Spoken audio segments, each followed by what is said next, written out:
just under 10 seconds. That is all it took for a piece of Fort Worth history to come crashing down.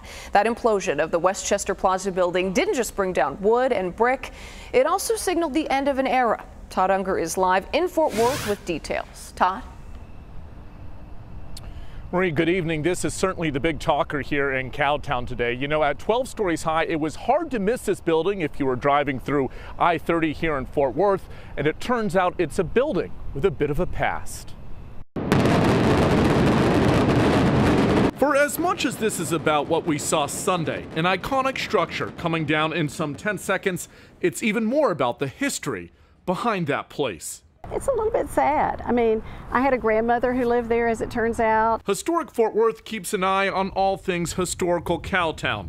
The implosion of the Westchester Plaza, or house, marks the end for what was one hot spot when it opened in 1951. It's kind of hip and kind of cool, and you didn't have to buy, you could rent. And it did have wonderful molding. It had features that you just don't build into apartments today. Photos from over the years showcase a high-rise apartment that provided something new for Fort Worth.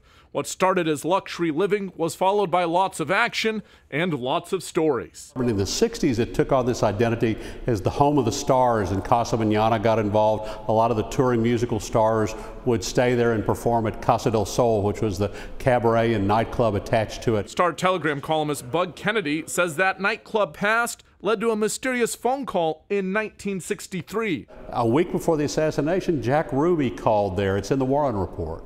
No one ever nailed down why Ruby called, but the property started changing hands shortly thereafter, eventually falling into disrepair, which is how many saw it over the past couple of decades. Well, it was a retirement apartment, and then it was taken on by a charity as a low-income housing. It was another low-income housing lately. No word yet officially on what will be built in its place. The site overlooking I-30 downtown and the hospital district, though, is certainly valuable. We have to hope for something spectacular. Perhaps something worth talking about, even decades down the line. Todd Unger, Channel 8 News.